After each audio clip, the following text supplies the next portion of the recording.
Bonsoir. Alors aujourd'hui, j'aimerais vous parler des tickets, ou plus exactement, bien sûr, des tickets COVID, ou plus exactement, en fait, de certains militants, pour les prendre simplement en exemple, et qui ont de la grosse misère, qui se font donner de la grosse misère par notre cher État totalitaire, qui, comme dans tous les régimes de ce genre, semble ne pas avoir de plus grand objectif ou plaisir que de faire chier le peuple. Hein? Et surtout, là, quand on parle de certains types de fonctionnaires en particulier, comme disons les huissiers, les policiers, les procureurs, tout ça, hein? Tous des fonctionnaires pareils, oui, techniquement parlant, du moins. Et comme on va pouvoir le voir dans ces exemples-là, je ne pourrais pas trouver de meilleur exemple, de meilleure preuve du fait que le fameux crédit social est pratiquement déjà en vigueur de par le biais de ces étiquettes-là, justement. Et conséquemment, donc non seulement c'est le crédit social, mais le totalitarisme lui-même, qui est encore une fois là, c'est déjà en vigueur, de par l'imposition que ça implique à un discours unique. C'est le fun, c'est un beau programme. Allons-y, donc, dès maintenant. Fait que, comme je vous disais, ce qui est intéressant il y a deux cas, le cas de deux personnes, une que je vais nommer, une que je ne vais pas nommer.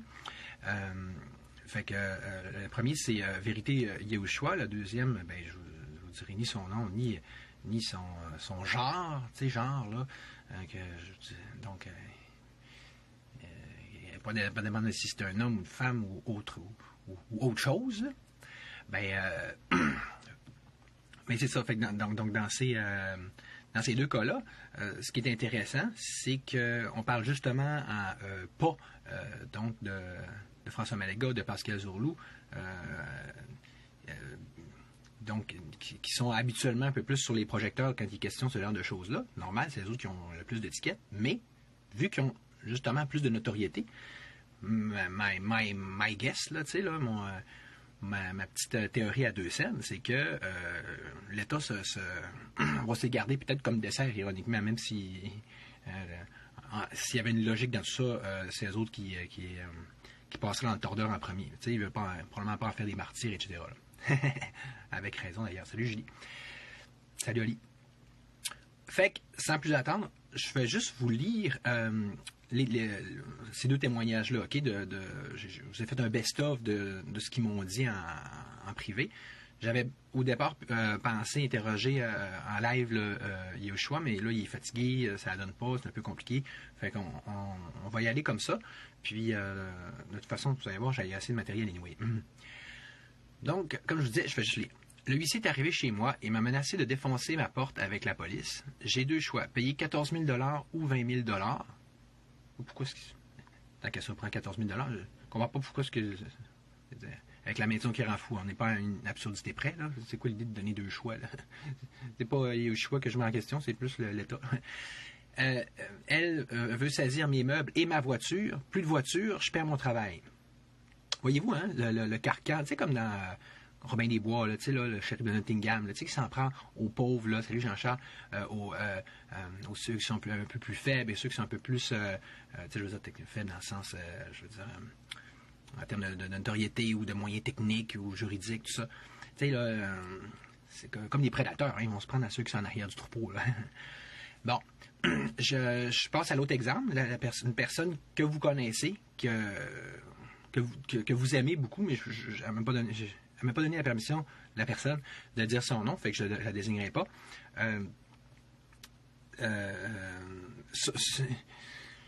Le pire, c'est que c'est ça, elle me répond pas, je ne sais même pas qu'est-ce qui se passe avec cette personne-là. C'est un peu tannant, surtout quand tu vois ce genre de situation-là. Salut Chantal, salut Alex. OK, fait que donc je lis, encore une fois. Je me suis fait couper les allocations familiales. On me parle de tickets de COVID. Tu sais, là, on te coupe les allocs, puis on te dit, ouais, tu sais, tu as des tickets de COVID, hein? On me dit de contacter mon député.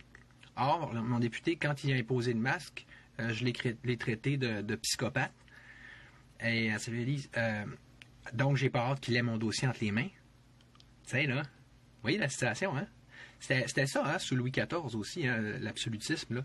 C'est Ah oui, tu chiales contre Louis XIV. Mettons, tu es un noble, comme Scarron, exemple. Tu chiales contre Louis XIV, on te coupe la pension, ta pension de noblesse. Là. Fait que, c'est ça. Fait que, tu veux pas chialer contre ton député, il va te couper les allocs. Tu sais, crédit social, là. Genre, pas drôle pantoute, hein? Bon, je sais pas pourquoi je ris. Là, elle me dit, la personne, ils ont-tu le droit de toucher aux allocations? Je cherche l'info pour voir s'ils ont le droit de me bloquer avec les allocs. Ils bloquent avec les allocs. J'ai pas d'aide sociale, j'ai plus rien du tout, rien. Depuis longtemps, je peux même plus faire manger mes enfants tout seul. Ah ben, hein? Esti. OK. Petite pause technique. Pause, hein, on va plutôt mettre de support audiovisuel. OK? Parce que dans le fond, au niveau de Yehoshua, là, je vais juste vous montrer 2 vidéos que je vais mettre dans la description. Celui-là, où est-ce qu'il explique tout que la police veut défoncer sa porte, etc. Là. Fait que ça, je vais le mettre là. Mais tu sais, c'est un long live, je n'ai même pas écouté. En tout cas, il va y avoir plus d'informations là. Mais, vous voyez, ça, lui, il est peut-être un peu plus truculent, là. T'sais, on voit vraiment la police, là. La police est chez moi. Rentrer chez eux, chez lui, dans le fond, comme il dit, par effraction, parce que, tu sais, comme Yehoshua est toujours le premier à répéter, la demeure est inviolable. Mais ça, c'est les policiers eux-mêmes qui sont ils sont les premiers à savoir, là. Fait que ça, tu vois, ils s'essayent, hein, ils s'en permettent, ils se gâtent, là, ils rentrent chez eux. Bla, bla, bla, ouais. Tu sais, il l'écœure, il l'intimide. Tu sais, il n'y a pas de mandat, il rentre chez lui. Fait que, tu sais, c'est drôle, hein? Ça, cette intimidation-là, c'est correct, hein? Tu sais, quand on parle de 2 poids, 2 mesures, ce qui est typique du totalitarisme, hein? Ça, c'est ça. Je sais pas quel meilleur exemple qu'on pourrait donner. Tandis que parallèlement à ça, tu sais, là, je sais pas si vous avez vu sur mon wall, là, s'il y a du monde qui vont, comme c'est dans quel... je me souviens plus dans quelle municipalité, mais tu sais qu'ils vont un peu trop dans le il y a un peu trop de monde dans le conseil municipal, là, c'est comme, là, vous nous intimidez. Même moi, à Ville-Saguenay, l'autre fois, j'ai été témoin de ça, là, tu sais, la petite mairesse, là, Simard, elle dit, là, monsieur, là, le respect, là, puis, tu sais, il se passe rien de palpitant, mais tu vois qu'ils ils ont la mèche courte, puis ils se pensent bien bons, là, ces petits élus-là, là. Fait que c'est pas long qu'ils payent sa gâchette de l'accusation d'intimidation, là. Mais la police rentre chez vous, ça c'est correct, hein? Bon. OK, fait que là, où en étions-nous, Flora? Ouais, c'est ça, t'as bien raison. Fait que. Qu'est-ce qu'on fait? Vous savez comment que moi, j'aime, contrairement à d'autres influenceurs ou leaders, moi, ce qui m'intéresse, c'est les solutions. Tu sais, pas juste chialer, me mérer, puis faire des codes d'écoute avec ça. Fait que, justement, j'avais déjà pondu, tu sais, j'étais un de ceux qui avait vraiment fait de quoi salut Sébastien, de concret, là, ou qui se voulait concret, pour lutter contre l'étiquette COVID, d'autant plus que dans le temps, j'en avais un, avant que je me fasse annuler, à force que les procureurs, ils voient que je leur donnais déjà un peu trop de fil à retordre, juste à appliquer les démarches à Valmont, puis en plus à demander de reporter la date, là, ils m'ont dit, on ne veut pas l'avoir dans l'iPad. En tout cas, c'est une hypothèse, sinon je sais pas c'est pourquoi. Fait que, je vous remontre cette page-là que j'avais faite, qui est encore là, qui est encore sur mon site. Là-dessus, c'est beaucoup des choses qui viennent de Valmont Liberté et conséquemment de Maître André Lafrance. Ça ici, c'est l'enquête sur l'inconstitutionnalité par Gilles Belrose. Ça, c'est les démarches de Daniel Gigoté. T'sais. Le problème qu'il y a, que je vois, c'est, tu sais, Valmont, il a perdu en cours. Puis Daniel J, je crois comprendre que oui, parce que dans un live récemment, il disait qu'il allait, no matter what, qu'il n'allait pas payer ses étiquettes. D'habitude, ce genre de phrase qu'on dit quand on a perdu. Hein? Mais tu sais, je veux dire, peut-être que je me trompe, mais ça n'a pas l'air bien parti trop, là. Puis pourtant, on s'entend-tu que c'est 2 excellents, salut Mano, guerriers sur le plan juridique, là. Puis là qu'on voit que ça va pas très bien. C'est comme, c'est pas particulièrement bien parti. C'est pas l'aspect le plus jojo là, de la résistance. C'est pas vraiment, définitivement pas un de nos plus beaux succès. Et d'ailleurs, on va parler un peu des fausses solutions, des fausses options. Salut Maxime, ça fait longtemps. Puis tu sais, je veux pas être... Là, vous allez me dire, il est pas fin. Il bitch. Ben, regardez, on va voir si c'est fondé ou si c'est gratuit, ce que je vais dire. Hein? OK, je lis. Là, je lis cette fois quelque chose, un texte qui a été mis à ce sujet-là par Speed Bouddha, que je respecte beaucoup, sur la convo groupe Messenger du Cité de Montréal. Il me dit, parce qu'on parlait un petit peu là, de même de la Fondation des droits et libertés, elle dit donc la FDDLP, a utilisé tous les recours possibles au Québec. Ils sont rendus à la Cour suprême afin que le CS, je ne sais pas c'est quoi le CS, exige que le méga pourvoi soit entendu, la Cour suprême, soit entendu au Québec. Les tickets font partie du pourvoi. Ça, j'imagine que ça serait censé m'apporter de la liesse, là, tu sais, on sort des confettis, youpi, la ticket font partie du pourvoi. Donc, quand ça va marcher, hein, un jour, mettons, quand il va y avoir gain de cause, la Fondation des droits et libertés, ben là, les tickets vont être cancellés. OK. On va y revenir. OK, je vais juste finir son texte, là. Donc, il dit, les procureurs du gouvernement québécois ont déclaré, si la FDDLP a la permission d'être reçue en Cour suprême, ça va créer le chaos dans la population québécoise. C'est vrai que ce serait quand même une bonne chose pour ça. On peut toujours rêver, mais ça va-tu arriver? La FDDLP égale un dossier de 21 000 pages. Il y a plus de 7 causes actives chapeautées par ces derniers. Ça a l'air du beau travail, pareil. Je ne dis pas le contraire. Ça va donner quoi sur notre affaire? Il me dit, note, j'ai vérifié avec Gilles Lévesque, parce que moi, j'ai toujours... C'est une notoriété publique, je pense que j'ai affirmé une année...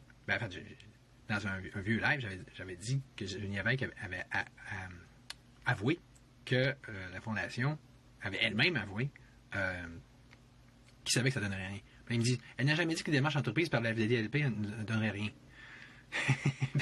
Mais moi, elle me l'a dit. Il y a une chose, elle me l'a dit en privé. Fait que là, c'est des personnes qui ont une information privilégiée. C'est sûr qu'il y a une différence entre ça et ce que les gens vont dire en public. Il y a personne qui a ces gars-là qui vont dire ça en public, évidemment, tu sais. Bon, mais justement, là, qu'est-ce que ça va donner tout ça? OK? Parce que, tu sais, il y a deux scénarios. Où ça va pas marcher. C'est quand même un scénario. Ou, mettons, ça va marcher dans la semaine des 4 jeudis. Mettons qu'on prend la deuxième option. La semaine des 4... C'est quoi ça, la semaine des 4 jeudis? Parce que il commence à... Les gens commencent à sortir des hypothèses déjà un peu plus concrètes. Exemple, ça se pourrait être mettons, que dans le cas des tickets de la Fondation, ça fasse comme pour les étudiants. Le mouvement étudiant, là, c'est quoi, c'est en 2012, là? Qu'eux autres, ça a pris 8 ans pour faire annuler l'étiquette. Tout le monde me dit, on a 8 ans à attendre, il n'y a rien là. OK. Mettons qu'on prend ce dream world-là. Oui, on a juste un petit 8 ans à attendre. Ben oui, ça va être un copier-coller comme dans 2012. C'est simple de même. OK. Ben là, on peut-tu au moins convenir de l'affaire, c'est que pendant ce temps-là, le monde qui sont dans la marde, ben, on les laisse crever dans leur marde, right? Genre les 2 cas les plus urgents que j'ai dit. Plus, il y a plein d'autres cas que j'ai pas parlé. Genre, tous ceux qui ont commencé à payer leur ticket, qui n'ont pas fait comme Daniel J. Évidemment, je n'ai qu'admiration pour les gens comme Daniel J, François, Ménéga, Pascal Zolo qui ne payent pas leur ticket dessous. Mais à quoi qu'ils s'exposent? C'est un acte de courage plus intense. Mais comment de gens là vont s'être fait violenter financièrement comme ça?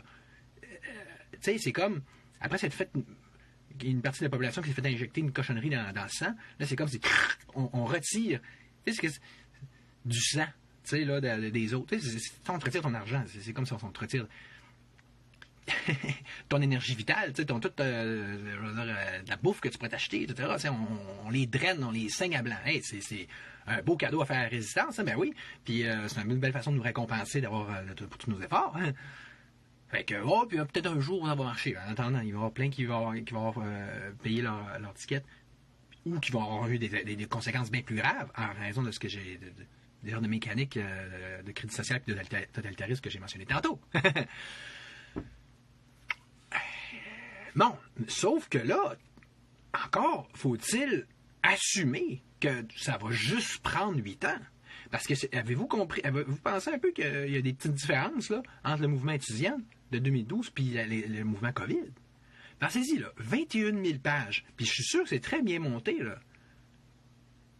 Puis, mais avez-vous entendu? C'est sûr que si, mettons qu'il y aurait gain de cause, mais même pas juste ça, là. S'ils ont permission d'être reçus en Cour suprême, déjà là, ça va faire un chaos. Parce que ça attaque directement l'intégrité et la crédibilité de l'État. C'est pour ça que ça ne marchera pas, vous comprenez? Ils sont pas cons.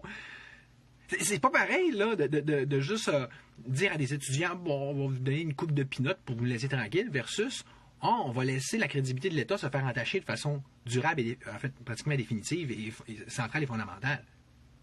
C'est pour ça que c'était comme vraiment une affaire de moulin à vent, là. C'est comme un combat contre des moulins à vent. C'est utopique, là, tu sais. Ils vont tout faire, là, pour, je veux dire, pour tasser ça, puis pour pas que ça marche, tu sais. C'est comme ils font pour les Autochtones. Tu sais, comme c'est pour ceux qui ne savaient pas, exemple, que mon père travaille pour le traité Pétapen, puis le traité Pétapen, il est peut-être pas si bien que ça, ben, on voit que le gouvernement là, provincial, tout particulièrement, il fait tout pour noyer le poisson, là, puis jeter le bébé avec l'eau du bain. Puis, tu sais, il contourne, il rajoute des délais. Tu vois qu'il ne coopère pas. Ça, c'est quand il sait qu'il a à perdre. Tu sais, il niaise. Mais, mettons, puis ça c'est, je veux dire, en plus, qu'on voit que dans le cas d'étiquette COVID, tout particulièrement, c'est un très bon dossier pour voir la corruption du système juridique. Prochainement, moi, je veux demander à François Maléga de faire un live avec moi pour qu'il m'explique, qu'il me rappelle tous les cas d'irrégularité qu'il y a eu justement dans son cas à lui. Là. Qu'il montrait, il changeait de procureur parce qu'il voyait que c'était lui. Tout ça, il y a tellement de cas qui montrent une ingérence et une interférence de l'État que tu te dis... ça sent pas la grosse impartialité là, puis la grosse justice. Là. Sans parler du fait que c'est tellement de la chenoute, ce système judiciaire-là. Moi-même, là, je suis en cours je dépose, moi, une poursuite en diffamation contre le collectif d'Antifa là, du Saguenay à Emma Goldman. Puis, écoute, ça fait au-dessus d'un an, je n'ai même pas encore une vraie audience. Un moment donné, je suis sorti de là, j'ai dit au policier Criff, un McDo, c'est mieux géré que ça. Puis il dit, wow, au moins, c'est bien meilleur. Mais c'est vrai, c'est vrai. C'est là que tu vois comment c'est n'importe quoi, ce système-là, dans son ensemble. Je veux dire, c'est plus... Tu vois, les hamburgers, c'est plus important que la justice. Tu veux un hamburger, on te sert tout de suite. Tu veux de la justice, ça, on s'en fout. Dans 10 ans, peut-être bien que... Tu sais, qu'on va te... que ça va donner quelque chose ton affaire. C'est juste, ne serait-ce que par simple bureaucratie, puis niaisage, puis efficacité, puis mémérage, puis on se pense bon avec nos petites procédures de cave. Bon. Fait que, là, quel est le but de ce live? Je vois qu'il y a plein de commentaires, ça a l'air intéressant, mais je peux pas me permettre de déconcentrer quand même ma petite tête, plutôt exactement ma grosse tête avec une pensée en arborescence. Si je me mêle dans vos commentaires, j'ai fini. Mais après ça, je vais tout y répondre, comme je fais tout le temps. Le but de ce live, donc, c'est simple. Si quelqu'un d'entre vous, qui que ce soit, qui que vous soyez, que vous puissiez être, que vous m'aimiez ou pas, que je vous aime ou pas, c'est pas grave, là. On peut être dessus. Que vous soyez de la haute du mouvement ou de la plèbe. Ou du mouvement ou pas. On peut essayer de collaborer ensemble sur un enjeu commun d'urgence totale. Surtout que c'est les éléments, je veux dire, les plus vulnérables de notre mouvement qui se font rentrer dedans. Comment qu'on peut les laisser faire de même? Comment qu'on a pu les laisser s'enfoncer dans leur bourbier jusque-là? Déjà là, c'est complètement innommable, inacceptable, puis c'est ça, là. Mais regardez, OK? On peut-tu, au-delà du blabla, puis du bullshitage, du genre, un jour, la Cour suprême va se pencher là-dessus, puis non, arrêtez, là, niaisez-moi pas, OK? Non. Est-ce que quelqu'un, puis c'est pas moi, là, moi, je vais être fils d'avocat, je vais pas en parler à mon père, je pense pas que c'est une bonne idée. Tu sais, l'idée, c'est que il y a plein de gens intelligents dans le mouvement, puis ou semi dans le mouvement, ou vous n'êtes pas dans le mouvement, mais vous voyez ça, vous trouvez ça. Vous êtes un Québécois, vous entendez ça, vous avez des connaissances juridiques, vous trouvez que c'est non discriminatoire, hein? Vous trouvez que c'est constitutionnel, hein? Vous trouvez que c'est respecter la liberté d'opinion et de conscience. Hein? Vous croyez-vous à ces choses-là? Ben là, c'est le temps de le prouver. Jamais je croirais. Il doit sûrement avoir une solution, il doit sûrement avoir quelque chose. Mais je ne l'ai pas, moi. C'est pas ma force. Mais c'est ça le travail en équipe. Ah, parlant de travail en équipe. OK? Justement. On va regarder quelque chose ensemble. Êtes-vous prêts? On va rire, OK? Regardez bien ça. Parce que je me suis dit, quel meilleur endroit pour commencer ce genre de recommencer, reprendre en main ce dossier-là pour partir d'un nouveau départ, OK? Que ce groupe Facebook-là. Hein? Où est-ce que dans le temps qui était plus actif, puis il y avait des admins qui faisaient la job, j'avais publié plein de choses. Une belle petite photo, hein, tu vois que c'est bien pris en charge ce groupe-là. Mais regardez les belles petites photos au plus bas, c'est encore plus de toute beauté. Ah, une belle petite photo. Fait de l'exercice. Ah, c'est juste de l'exercice, hein? Oh, là, ça semble être déjà un petit peu moins de l'exercice. Puis là, ah non, là, c'est plus d'exercice du tout. Ah, là, non plus. Ah. Fait que, tu sais, là, je pourrais continuer même à l'infini. C'est vraiment de toute beauté, hein? Fait que... D'après vous, ça a-tu l'air bien géré, ce groupe? Ça a-tu l'air géré tout court? Non, hein? Ça sent un groupe qui est plus géré, right? Tu es en train de chialer? Non, mais non. Moi, c'est toujours vivre les solutions. Accent et focusons sur les solutions. Ben, regarde, Francis, regarde, j'arrive aux solutions. Mais j'arrive. C'est correct, Francis, laisse-moi parler, puis je vais te le dire. Salut, les gars. Mais en passant, Francis, excuse-moi, j'ai pas de solution, c'est ça, j'en cherche. OK. Fait que, regardez, là, on va checker, c'est qui les admins? OK, c'est qui les admins? Parce que, en passant, je les ai tous contactés pour dire, gentiment, poliment, je vous jure, j'ai dit, je vais mettre admin. J'en gère déjà plein des groupes Facebook de la résistance, même que je dois faire une pas pire job, parce que même Facebook, des fois, ils m'en suggèrent d'autres. Ils me disent, Jean-Louis, veux-tu prendre tel groupe parce qu'il est plus géré? Je suis sûr j'en ai réchappé d'autres demain. Donc, on check les admins, OK? Ça va être le fun. Ça, c'est le bout de truculent. Facile. Tu vas dans Personne. Ah, ils sont là. Administrateur. Front commun du Québec, mobilisation de Drummondville, pression Radio-Canada pour utiliser un débat public en direct. Fait que là, quand je... Là,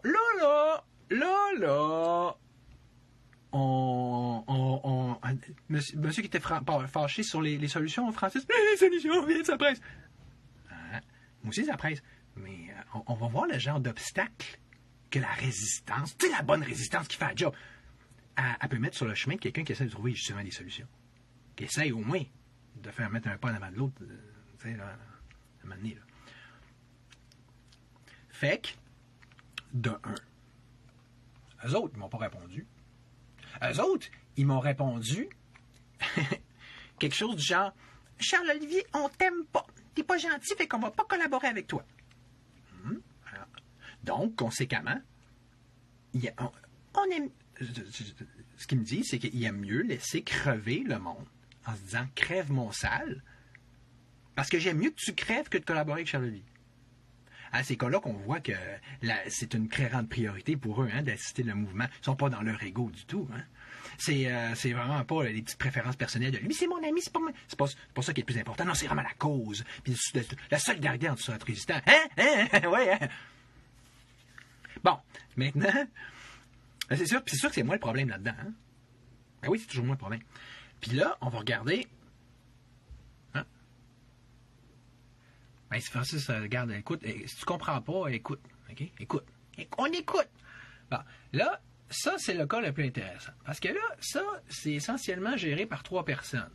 Farid, Fred Pitt, puis Audrey... je vais retrouver son nom, là.